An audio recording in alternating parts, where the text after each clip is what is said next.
اللي حصل بالأمس، الخيانة الخسيسة اللي حصلت الأمس للنساء الشريفات الفضليات بتسليط البلطجية عليهن دليل كبير جدا على ما يخطط له الانقلابيون والطريقة التي يريدون أن يديروا بها البلاد. الإدارة بالدم، الإدارة بالرصاص، الإدارة بالعنف، بالقهر. يا تسمع الكلام وتنزل تحت البيادة، يا اما انت مالكش عندنا غير الرصاص. على العموم نساء مصر قبلنا التحدي ونازلين بكرة. نساء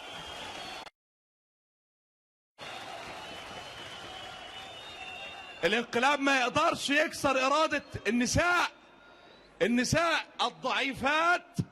الانقلاب مش هيكسر إرادتهم، فما بالكم بالرجالة. أنا مش هخاطب النساء لأني عرفت أن النساء الشريفات في مصر كلها أخذنا قرارا بالنزول وبتحدي الانقلاب العسكري وبتحدي الأمن الوطني، وهيتحدوا البلطجية ونازلين ومش هتقدروا تكسروا النساء.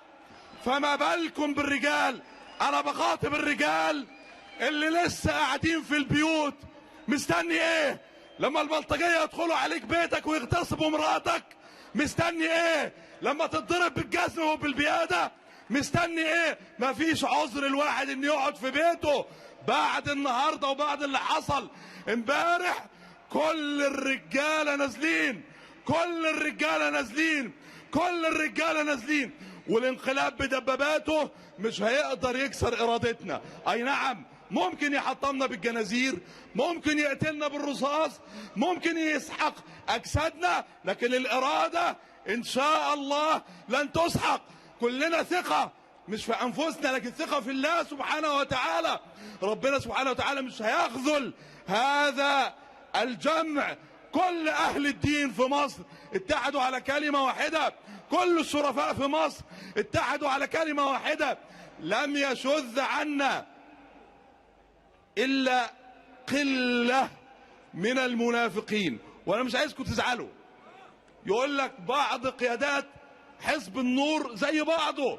كان في بعض الناس حول الرسول صلى الله عليه وسلم، حول الرسول صلى الله عليه وسلم، كانوا يستمعون إلى القرآن غضا طريا، كانوا يرون الوحي يتنزل على الرسول صلى الله عليه وسلم، شافوا الرسول بعينيهم، قعدوا قدام الرسول صلى الله عليه وسلم يتعلموا، لكن ربنا سبحانه وتعالى طمس على بصائرهم وكانوا من المنافقين.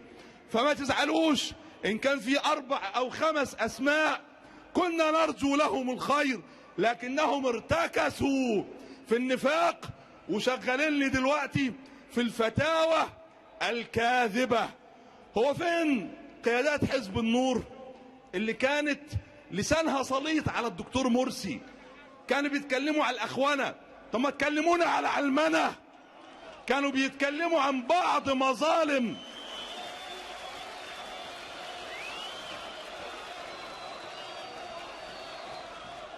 كان بيقولوا لنا، بيكلمونا عن بعض مظالم حصلت في عصر الدكتور مرسي، وعرفنا دلوقتي انها كانت من وراه، وان الشرطة ما كانتش معاه، ولا القيادات العسكرية كانت معاه، ولا القضاء كان معاه، ولا دولة الفول كانت معاه. كانوا بيكلمونا عن بعض مظالم في عصر الدكتور مرسي.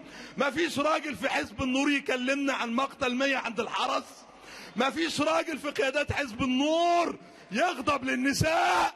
النساء أشجع منكم، النساء مصر أرجل منكم.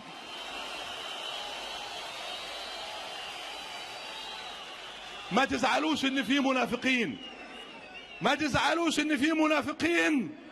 ربنا سبحانه وتعالى اراد ان يختبر هذه الامة ليميز الله الخبيث من الطيب ويجعل الخبيث بعضه على بعض فيركمه جميعا فيجعله في جهنم. اولئك هم الخاسرون.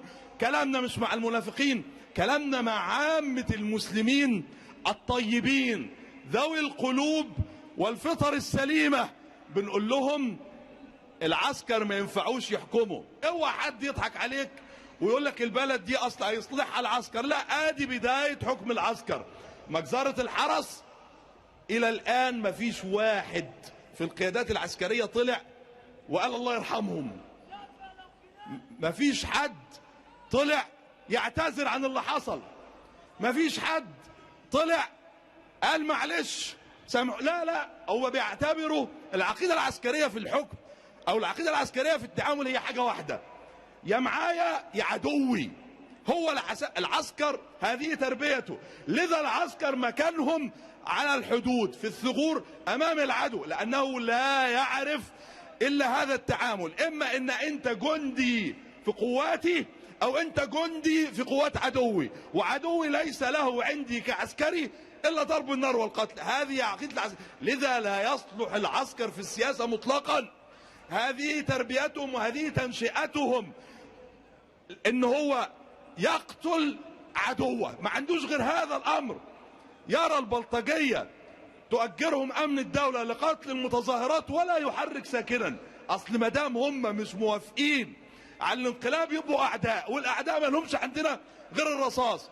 لذا يجب ان نتيقن جميعا، لذا يجب ان يتيقن الشعب المصري جميعا ان العسكر ما يصلحوش للسياسه مطلقا، وعلى العسكر ان يعرفوا ذلك جيدا. هذا ليس تقليلا من شأن القوات المسلحة، لا، لكن كل واحد ليه تخصصه. انا مهندس، ما ينفعش تدخلني غرفة عمليات تقول لي تعامل مع الحالة دي بالجراحة، هقتله هموته، لان انا ما بفهمش، ما اعرفش امسك مشرط، انا امسك مسطرة، انا امسك قلم، انا امسك لوحة، انا امسك مشروع، لكن ما اعرفش امسك مشرط جراح. كذلك العسكر ما يعرفش يدير دولة. يدير معركة نعم ونديله تعظيم سلام، أدار معركة 73 نعم وادينا له تعظيم سلام، منع من إدارة معركة 67 لأن الساسة دخلوا العسكر في الحكم ففشل. فالعسكر ملوش دعوة بالحكم، والساسة ملهمش دعوة بالحرب. الحرب لها القوات المسلحة والساسة لهم السياسة. لذا نقول لقواتنا المسلحة: تدخلتم فيما لا تحسنونه، فحصل هذا الفساد الشديد وهذه الفتن وهذا القتل وهذه الدماء، وستتحملونها امام الله سبحانه وتعالى. وليس امامكم الا مخرج واحد كريم: ان تعودوا لمهمتكم وتتركوا اداره البلاد للمدنيين. اظن مساله مش صعبه. انا ما طالبتكش يا قوات يا مسلحه ان انت تتخلى عن مسؤوليتك وانا كمدني اشيل السلاح، ما اعرفش. وانت ما تعرفش تدير دولة. انت تدير معركة، تدير حرب، لكن لا تدير دولة. ولذا يجب ان نتيقن جميعا ان العسكر لابد ان يخرجوا من المشهد السياسي. ذلك هو الضمان الوحيد ان هذا البلد يبقى متماسكا وان الجيش يبقى متماسكا. طب الجيش داخله اراء وكلنا عارفين كده. مش ممكن يكون كل الضباط والجنود وصف الضباط والقادة على رأي سياسي واحد. قد يكونون على رأي سياسي واحد اليوم، لكن سيختلفون في آرائهم السياسية غدا. فكيف يكون الأمر إذا اختلف الجيش في رأي السياسية؟ نحن لا نريد للجيش ذلك. أنت لا تحسن إدارة المشهد السياسي، فتفضل لو سمحت في مكانك الطبيعي واترك البلد لأهلها يديرونها، وهذا أسلم لكم ولهذا الوطن. احنا مش نازلين عداء لجيشنا مطلقا مطلقا، احنا نازلين في حالة عداء مع أمريكا ومع إسرائيل الذين يريدون توريط جيشنا ليكون في خندق العداوة للشعب، الذين يريدون إحداث وقيعة بين الجيش والشعب، الذين يخططون لأن تكون مصر جزائر أخرى أو سوريا أخرى أو ليبيا أخرى. إحنا أعداء لهم، والجيش يجب أن ينضم إلينا في عداوتنا للمخطط الأمريكي والصهيوني. اسمع يا جيش مصر، أعدائك مش أهل حماس زي ما بيقولوا لك المضللين بتوع الإعلام اللي بيقبضوا من الصهاينة.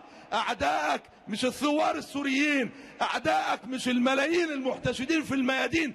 إحنا أهلك، إحنا أخوانك، إحنا لحمك، إحنا دمك، وانت لحمنا وانت دمنا. اعدائك امريكا اللي دبرت لهذا المأزق، اعدائك اسرائيل اللي دبرت لهذا المأزق، عدوك البرادعي اللي زار اسرائيل، عدوك البرادعي اللي زار اسرائيل، عدوك البرادعي اللي دمر العراق. دول اعدائك ايها الجيش المصري. ما حدش يضحك على جيشنا، لا قادة ولا جنود ويقول لهم ان اعدائكم اللي في الميادين. لا، احبابكم اللي في الميادين، اعدائكم في تل ابيب، اعدائكم في واشنطن. وسنسقط اسرائيل وسنسقط امريكا. الموت لامريكا، الموت لامريكا وتحيا مصر، الموت لاسرائيل ويحيا جيش مصر، الموت لتل ابيب ويحيا جيش مصر. وقريبا جدا ان شاء الله سنضع يدنا وسندوس على جراحاتنا، سنضع يدنا في يد الجيش المصري ليعلو الهتاف مرة ثانية. الجيش والشعب ايد واحدة ضد امريكا وضد اسرائيل وضد البرادعي الخاين وضد الطرطور اللي عاملينه رئيس للجمهورية. يا راجل خلي عندك دم مستقيل. ده هو في الجلسات الخاصة بتاعته لما بيسألوه بيقولوا له موضوع كذا هنعمل فيه ايه، يقول انا ما اعرفش. ما انتوا عارفين الاداره مش في ايدي. يا راجل خلي عندك دم. والحكومه الطراطير اللي جايبينها لنا، وزير البترول